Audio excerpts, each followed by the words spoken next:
नमस्कार मित्रांनो, सुस्वागतम. मुरंबा या मालिकेच्या आजच्या भागामध्ये माई आणि अण्णा आता बाजूला येतात. तर माई विचारते की अण्णासाहेब, तुम्ही त्या अक्षय मुकादमला आत काय येऊन दिले? तुम्हाला तर माहिती होतं की तो कोण आहे आणि काय इथे आला असेल, हे कारण माहिती असताना सुद्धा तुम्ही त्याला आतमध्ये काय येऊन दिलंस? त्यावर तर अण्णा म्हणतात की हे बघ, जेव्हा साखरपुड्याचा कार्यक्रम सुरू होता तेव्हा मला सेक्रेटरीचा फोन आला होता, म्हणजे ते विनायकचा. आणि आता जेव्हा मी बाहेर जाऊन बघितलं तर तेव्हा तिथे अक्षय आलेला होता आणि तो आत घुसण्याचा प्रयत्न करत होता. त्याला सांगण्याचा प्रयत्न केला की रमाच्या आता तुझ्यावर प्रेम राहिलेले नाही, तू आतमध्ये येऊच नको, कशाला येतो? परंतु तो तर ऐकायला तयार नव्हता. म्हणून आता सगळ्यांच्या समोर म्हणजे त्याला सर्व काही रमाने हे सर्व तिच्या तोंडून सांगावं आणि शेवटी मी त्याला आतमध्ये येऊन दिलं. मला असं वाटलं होतं की आतमध्ये आल्यानंतर तो काही गोंधळ घालेल, परंतु नशिबाने मात्र त्याने काही गोंधळ वगैरे घातला नाही. तो थोडासा शांत राहिला आणि हे बघा, तुम्ही सुद्धा काळजी करू नका, तसं काहीही होणार नाही. तेव्हा आता माई म्हणते की अहो, गोंधळ घातला नाही असे नाही, परंतु तो भांडणार नाही असे नाही ना? त्यावर आता अण्णा विचारतात की म्हणजे काय? तर माई म्हणतात की तो अजूनपर्यंत बाहेर उभा आहे. त्यावर आता अण्णा काय म्हणतात, बाहेर उभा आहे का तो? त्यावर त्या माई म्हणतात की हो, तो अजूनपर्यंत बाहेर आहे आणि आता मात्र या गोष्टीचा जो काही सोक्षमोक्ष आहे तो लावूनच टाका एकदाचा. मला असं वाटतं की अक्षय मात्र माझ्या मुलाचं आणि त्या रमाचं लग्न नाही होऊन देणार. त्यावर आता अण्णा म्हणतात की हे बघा, तुम्ही काही काळजी करू नका, मी बघतो. तेव्हा आता माई बाजूला जातात. तर आता अण्णा म्हणतात स्वतःला की आता अक्षय देवधर, वेगळ्या पद्धतीने तुझं आता बंदोबस्त मला करावा लागेल, कारण प्रश्न फक्त माझ्या मुलीच्या भवितव्याचा आहे. म्हणून अण्णा पुन्हा जयशंकरला फोन करतात आणि आता अक्षयला मारायला सांगतात. अक्षय अजूनपर्यंत तेथेच बसलेला असतो. तेव्हा मात्र आता जयशंकर आणि त्याचा दुसरा एक सहकारी तेथे येतो आणि आता रागाने ते अक्षयला तेथून काढून देण्याचा प्रयत्न करत असतात की चला इथून उठा, परंतु अक्षय काही उठायला तयार नसतो. त्यावर तर अक्षय म्हणतो की काय झालं, मी फक्त इथे बसलेलो तरी सुद्धा मी इथून का जाऊ? तुम्ही का मला जाण्यासाठी सांगतात? मी इथून जाणार नाही. तेव्हा आता तो विनायक म्हणत असतो की हे बघा, येथे मात्र आता थांबण्याचा काही हक्क नाही तुम्हाला. अण्णासाहेब यांची आता पक्की ऑर्डर आहे की तुम्हाला इथे थांबून द्यायचं नाही म्हणून. तेव्हा आता लगेच अक्षय स्पष्ट म्हणतो की मी नाही जाणार. तेव्हा तो जयशंकर सुद्धा म्हणत असतो की हे बघा, स्पष्ट तुम्ही आता इथे दिसायला सुद्धा नकोय. अक्षय काही ऐकायला तयार नसतो. तुम्हाला जे करायचं असेल ते तुम्ही करू शकतात, परंतु मी इथून कुठेही हलणार नाही असे स्पष्ट शब्दात उत्तर देतो. तेव्हा मात्र आता जयशंकर त्याच्यावर खूपच रागवतो. तुला शांतपणे सांगितलं ते कळत नाही का रे? हे बघ, स्वतःहून इथून निघून जा, नाहीतर तुझं दुसरं तंगड तोडू आणि तुला इथून हाकलून देऊ. आणि तुला बघायचं आहे का? म्हणून आता लगेच ते अक्षयला मारण्याचा प्रयत्न करतात. जोरजोराने काठीने अक्षयला मारत असतात. अक्षय किंचाळत असतो आणि तेवढ्यात इरावती आत्या धावतच येते आणि ती काठी धरते. त्यावर आता अक्षय म्हणतो की काय आत्या तू? आणि तो आत्याकडे पाहत असतो. तेव्हा लगेच आत्या त्याला म्हणते की हे बघ, असं बघू नकोस. मी जरीही घरात नसले ना तरी सुद्धा घरच्यांकडे माझं लक्ष आहे आणि घरच्यांची मला काळजी आहे. तेव्हा आता तो जयशंकर आणि तो दुसरा विनायक ओरडतो, हे नक्की बाई कोण आहे आणि काय इथे आलीस? मात्र आता ह्या दोघांना सुद्धा इथून बाहेर काढू म्हणून आता इरावती आणि अक्षय या दोघांना मात्र आता बाहेर काढण्याचा प्रयत्न सुरू केला जातो. तेव्हा मात्र आता लगेच ते अक्षयच्या हाताला धरून त्याला उठ असे म्हणत असतात. तर इरावती सनकनी एखादा त्या वॉचमनच्या तोंडामागे कानात देते. इतकी सनकनी मारते की तो आपला गालच चोळत इरावतीकडे पाहत असतो. आता जर तुम्ही हातपाय म्हणजे जरी तुम्हाला तोडायचे असतील ना तर मात्र हात लावून दाखवा, मी तुमचे हातपाय कसे मोडते ते बघत राहा. तुम्ही तोंड सुद्धा बघण्याच्या लायकीचे तुम्ही राहणार नाही. आणि बाई कुणाला म्हणतात ओ? इरावती मुकादम माझं नाव आहे, अक्षयची आत्या. आणि इरावती आता अक्षयला म्हणते की अक्षय, काय हे सर्व काय चालवलंस तू? अरे, रमाच्याच घराबाहेर तुला असं मार मारतात आणि कुठे आहे ती तुझी रमा? असा अपमान तू करून घेण्यासाठी इथे रमाच्या घराच्या बाहेर आलेला आहे का? आता मात्र तुझी रमा कुठे गेली? तरी सुद्धा अक्षयला इतका त्रास होत असताना तो म्हणतो की आत्या, रमाने नाही सांगितलं मला मारायला, अण्णासाहेबांनी सांगितलेलं आहे. तेव्हा आता इरावती म्हणते की बास कर अक्षय, आता एकही शब्द बोलू नकोस. अरे, किती पुळका अजूनपर्यंत तिचा आणि किती हे प्रेम, आंधळ प्रेम आहे अक्षय तुझं, आंधळ, जिच्यामुळे आपली अवस्था अशी झाली, जिच्यामुळे आता आपल्याला ही मारहाण सुरू आहे. तिच्याविषयी मात्र तू एकही वाईट शब्द उच्चारत नाही, तरी सुद्धा तिचीच बाजू घेतो, तिच्यावर प्रेम करतो आणि हे बघ अण्णासाहेबांवर हे का ढकलतो, कारण आता हे सगळं तिच्या घराच्या बाहेर सुरू आहे आणि तिच्या एंगेजमेंटच्या दिवशी, आणि हे वॉचमन तिच्या घराच्या बाहेर तुला मारतात, मग हे तिच्या सांगण्यावरून नाही तर दुसऱ्या कुणाच्या सांगण्यावरून आहे. अक्षय एकदा विचार कर नक्की काय हा विचार करतोस. तेव्हा मात्र आता अक्षय तरी सुद्धा किंचाळून सांगतो की आत्या तिचा काही दोष नाही. तरी सुद्धा आत्या मुद्दाम त्याच्या कानात हे भरवते की अरे रमाचाच दोष आहे सगळा, आणि मात्र मी त्या रमाला नाही सोडणार. तेव्हा लगेच आता जयशंकर ओरडतो की मॅडम थांबा, कुठेही जाऊ नका.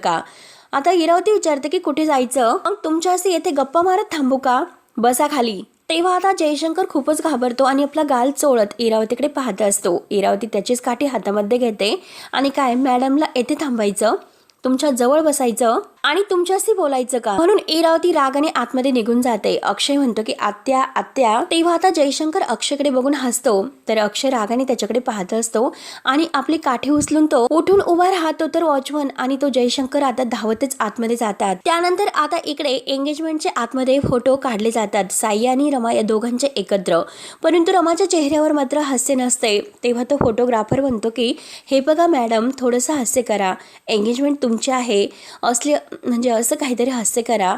आता ही जी माई आहे तर ती दोघांची दृष्ट काढत असते. इतका आनंद तिला आज झालेला असतो. माई त्या दोघांना आणखीनच जवळ येऊन फोटो काढायला सांगत असते आणि तेवढ्यात इरावती समोर येते आणि इरावती लगेच आता मोबाईल समोर धरून त्यांची सेल्फी काढते आणि रमाकडे बघून हसते. रमाचं लक्ष जेव्हा इरावतीकडे जाते आणि रमा रमा करत फोटो काढत असते आणि फोटोग्राफरला म्हणते की काढ रे, चांगले 100-200 फोटो यायला पाहिजे, अगदी छान छान छान. तेव्हा आता तेथे जमलेले सगळे पाहुणे इरावतीकडे पाहत असतात.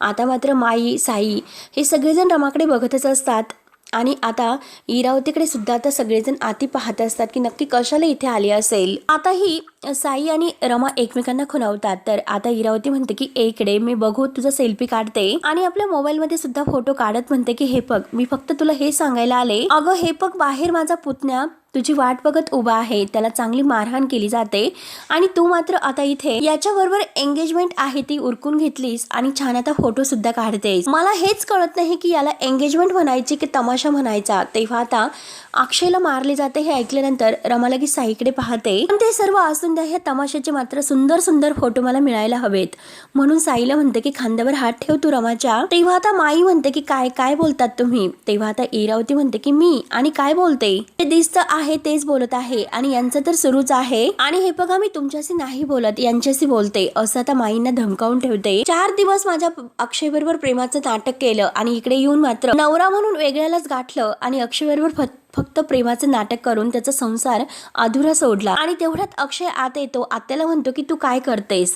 तेव्हा आता आत्या म्हणते की काय करतेस, तू जरा गप्प राहा अक्षय, हे बघ मला बोलून दे, आत्ता बोलण्याची वेळ आहे, मी बोलणारच. तेव्हा आता रमाला खूपच राग येतो. रमा म्हणते की काय बोलून दे आणि तुम्ही नक्की काय बोलतात, तुम्हाला कळतं का काय, ही परिस्थिती वेगळी आहे आत्या, तुम्ही अगदी शांतपणे राहा. तेव्हा आता इरावती म्हणते की काय, इकडे तिकडे पाहते आणि जाऊन दे, कुठली परिस्थिती वेगळी आहे मला तरी कळून दे, असे म्हणत ती आता रमाच्या जवळ अगदी स्टेजवर येते आणि अचानक मात्र अशी काय परिस्थिती ओढावली की तुला अचानक साईशी एंगेजमेंट करावी लागली. आणि अरे अरे हातामध्ये तर दोन्ही एंगेजमेंट रिंग्स आहेत.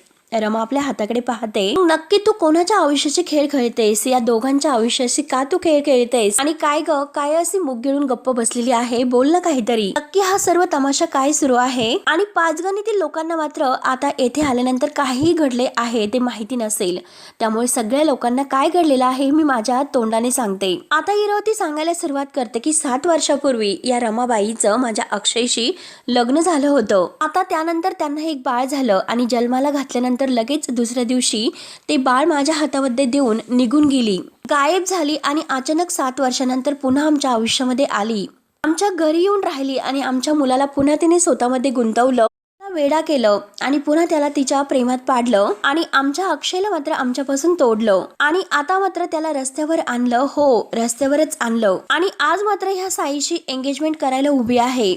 आणि अक्षय आज मात्र तुला हिच्या वॉचमॅनने मारलं. आता वॉचमॅनने मारलं म्हटल्यानंतर रमाच्या डोक्यात प्रकाश पडतो. रमाला तर राग येतो. इरावती रडण्याचं नाटक सुरू करते आणि म्हणते की अक्षय, अरे उद्या ही आणि हिची माणसं सुद्धा येतील आणि तुला मारतील. अरे या बाईचा काही भरोसा नाही, ती तुला वरती पाठवून देईन डायरेक्ट. तेव्हा आता लगेच रमा ही आश्चर्याने मात्र साईकडे बघत विचारते की साई हे सर्व काय सुरू आहे.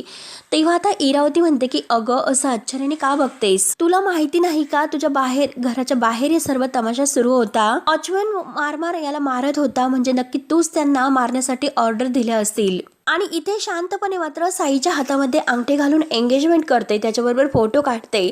इरावती आता स्वतःच्या डोळ्यातून पाणी आणण्याचं नाटक करत अगदी हे नाटक आणि तमाशा तिने रचलेला असतो. अक्षयची जशी तिला खूप काळजी आहे असे ती आता अक्षयला आणि सर्वांना दाखवण्याचा प्रयत्न करत असते आणि डोळ्यामध्ये थोडंसं पाणी आणते. खरं तर तुला आमच्या अक्षयला तुझ्या आयुष्यातून काढून वरती पाठवायचं असेल, त्यासाठी मात्र तुझी ही सगळी थेर सुरू आहे. तू नक्की आमच्या अक्षयला आमच्यापासून कायमचं दूर करशील. आता साईला खूप राग येतो. साई म्हणतो की हे बघा, तुम्ही काही अगदी जे मनाला येईन ते बडबड करू नका. रमा कधीही असं नाही करणार. तेव्हा इरावती साईच्या तोंडाला हात लावते आणि म्हणते की हो का. तेव्हा आता साई रागाने तिचा हात बाजूला करतो. तेव्हा इरावती म्हणते की अरे तू तर एक निरागस कोकरू आहेस, तुला तर माहिती सुद्धा नाही ही बाई कोणत्या प्रकारची आहे. तेव्हा आता साई म्हणतो की अच्छा, म्हणजे तुम्ही मला ही सर्व सांगतात.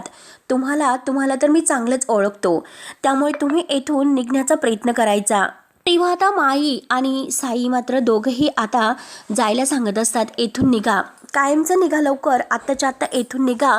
तेव्हा मात्र आता रमा ही जोरात ओरडते की बास, काय चाललंय हे सर्व तमाशा, म्हणून इतकी जोरात किंचाळून ओरडते. रमा जोरात ओरडते की शांत व्हा, हे सर्व काय सुरू आहे आणि मी कुणालाही पाठवलेले नाही अक्षयला मारण्यासाठी. तेव्हा आता लगेच इरावती म्हणते की अगं मग जादुनी माणसं आलेली आहेत का. अगं अशी जादुनी माणसं येतात का, आणि तो काही लाली पावडर लावून आलास का, त्याच्या अगदी अंगावर ते लालसर ओळ बघ ना. तुझ्या समोर हा सर्व काही नाटक करण्यासाठी इथे आला का. आता मात्र हात जोडण्याचं नाटक करून म्हणते की नाही अक्षय बाबा, ही अशी खोटारडी बाई परत माझ्या आयुष्यामध्येच नकोय. तेव्हा आता अक्षय जोरात आत्या आत्या असं ओरडतो आणि मला माहिती आहे की रमाने हे सर्व करण्यासाठी नाही सांगितलेले. मला त्रास होईल असं रमा कधीही वागणार नाही आणि करू सुद्धा शकणार नाही. आणि तो रमाला विचारतो की हो की नाही रमा. तेव्हा रमा काही उत्तर देत नसते, त्याच्याशी बोलायला तयारच नसते.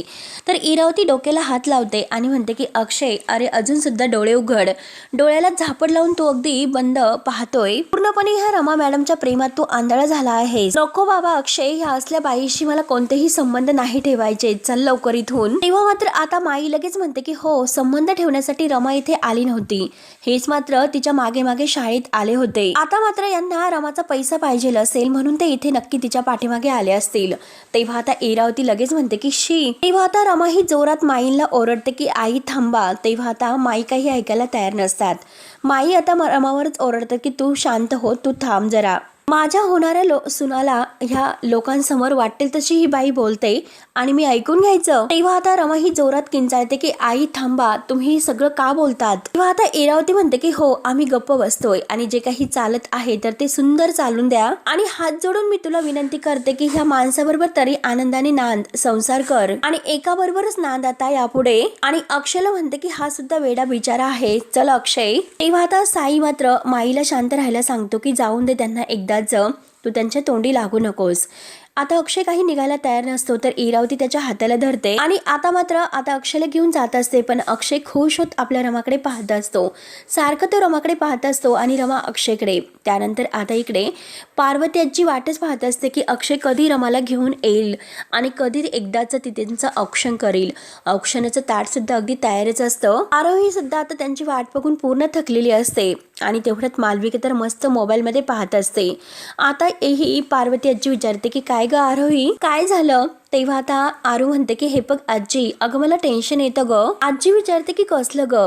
त्यावर आता आरू म्हणते बघ ना आजी, किती वेळ झाला, बाबाने अजून सुद्धा आईला नाही आणलं ग. कधी येईल बाबा, आणि जर त्या लोकांनी आईला नाही पाठवलं तर काय करायचं. आईची एंगेजमेंट तर झाली नसेल ना. त्यावर त्या पार्वती आजी म्हणते की बाळा असं बोलायचं नाही, बाबा गेलेला आहे ना आईला आणण्यासाठी, तो नक्की आईला घेऊन येईल. तेव्हा मात्र आता मालविका हसत असते आणि वा, खरंच काय विश्वास आहे.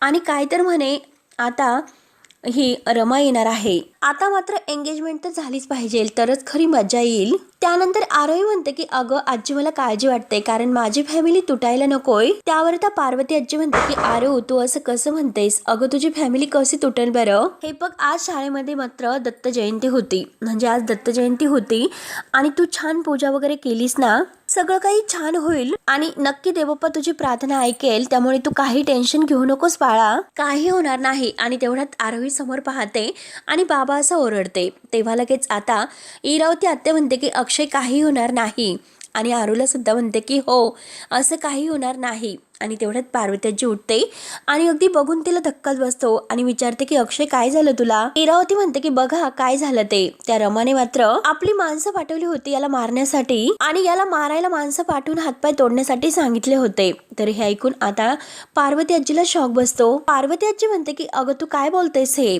तेव्हा इरावती म्हणते की हे काय बोलतेस म्हणजे जे खरं आहे ना तेच बोलते मी. तेव्हा आता आरू म्हणते की बाबा खूप लागलंस का, असं कसं लागलं आणि बाबा तू का तिला थांबवलं नाहीस रे. तेव्हा इरावती म्हणते की अगं थांबवायलाच गेला होता आणि तेव्हाच हे असं झालं, आई परत कधीच येणार नाही का म्हणून आरू रडत असते. तेव्हा लगेच आता पार्वती आजी म्हणते की आरू तू लक्ष देऊ नकोस, हे बघ आज आई जरी आली नसली ना ती परत कधीतरी येईलच, तू काळजी करू नकोस, बाबाची काळजी घे. हे बघ आज काहीतरी तिचा नाईलाज झाला असेल, तू काही लक्ष देऊ नकोस यांच्याकडे. तेव्हा लगेच आता इरावती ओरडते. इरावती म्हणते की कुठला नाईलाज आणि कसला नाईलाज. भर हॉलमध्ये त्या साईच्या हातात तिने अंगठी घातली आणि अक्षय जवळ गेला तर तू दूर निघून जा, येथून निघून जा आणि माझा काहीही संबंध नाही असे ती म्हणाली. आणि कसला तिचा नाईलाज होता, तिला हेच हवं होतं आणि शेवटी तिने तेच केलेलं आहे. त्यावर त्या पार्वतीची स्पष्ट शब्दात सांगते माझा या सगळं बोलण्यावर विश्वास नाही, नक्की रमा काहीतरी दबावाखाली असेल. तेव्हा आता इरावती म्हणते की कोणत्या दबावाखाली. रमाच्या चांगुलपणाची ही अशी झापडं आहे ना ती लावून तुम्ही सगळेजण चालतात आणि तुमची ही झापडच मला काढून टाकायची आहेत आणि जे खरं काय आहे ते तुम्हाला दाखवायचं आहे. उगाच्या छोट्याशा पिल्लाला अशी आशा देऊ नकास की तिची आई परत येईल, रमा परत येईल म्हणून.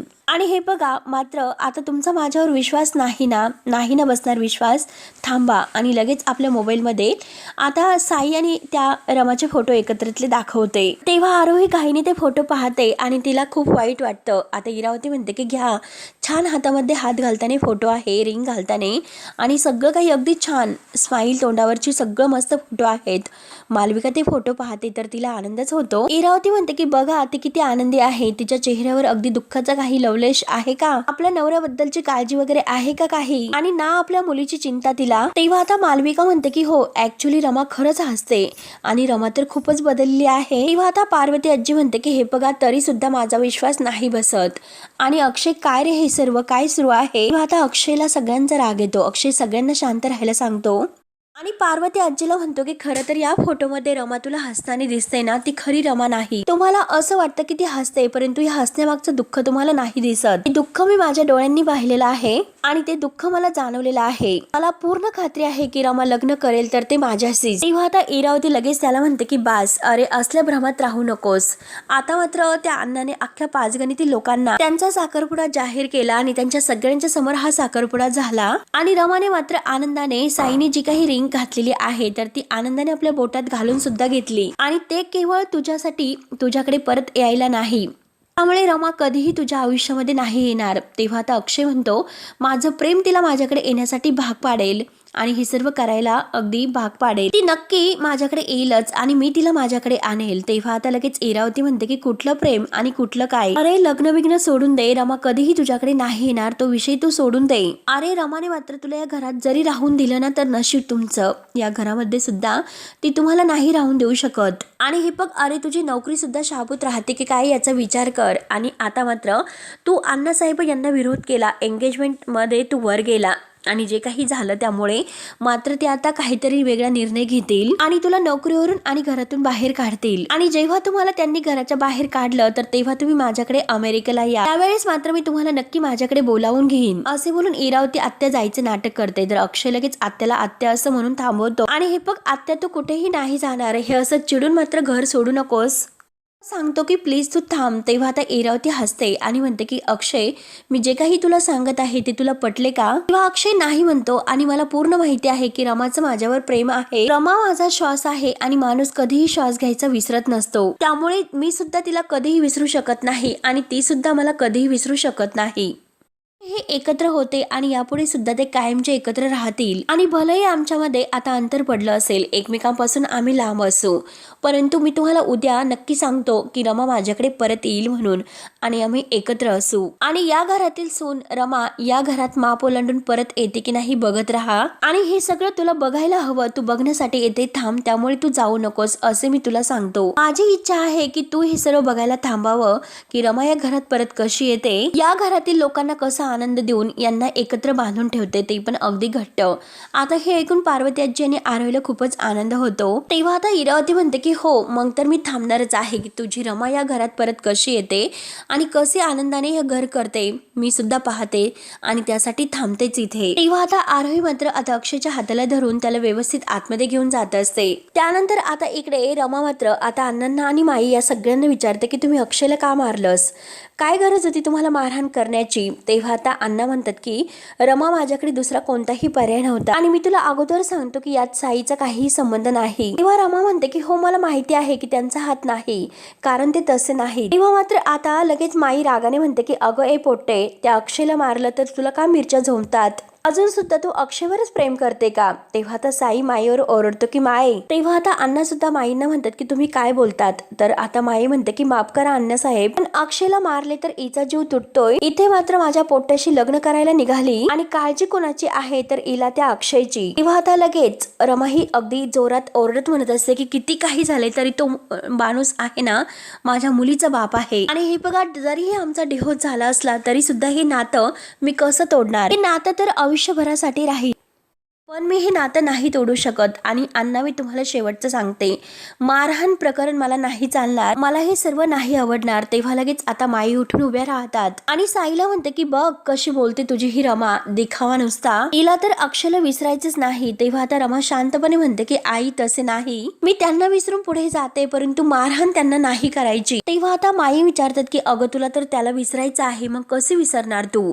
तेव्हा आता रमा म्हणते की आता तर मी त्यांच्याशी वाईटच वागले आणि इथून पुढे सुद्धा मी वाईटच वागेल, म्हणजे त्यांच्या मनात माझ्याविषयी तिरस्कार निर्माण होईल. तेव्हा आता रमा खूप रडत असते. आणि मित्रांनो, शेवटी हा भाग येथे संपतो. पुढील भागामध्ये तेव्हा आता रमा ही रोडने जात असते आणि अक्षय मागून येतो आणि रमाला म्हणतो की बस माझ्या 2 व्हीलरवर बस आणि मी तुला तुझ्या स्वप्नांच्या दुनियेत सोडतो. तेव्हा आता रमा म्हणते की माझं साई बरोबर लग्न ठरलेलं आहे आणि आला माझा होणारा नवरा, म्हणून साई गाडी घेऊन येतो आणि रमाला गाडीतून घेऊन जातो. तेव्हा तरी सुद्धा अक्षय काही हार मानत नसतो. पहिला आटम जरी फेल झाला असला तरी मात्र अजून लग्न होण्यासाठी खूप वेळ आहे आणि हा वेळ मी वाया जाऊन देणार नाही. त्यानंतर साई म्हणतो की हे बघा, यापुढे मात्र आता मी आपल्या दोघांच्याही मध्ये अक्षयला नाही येऊन देणार.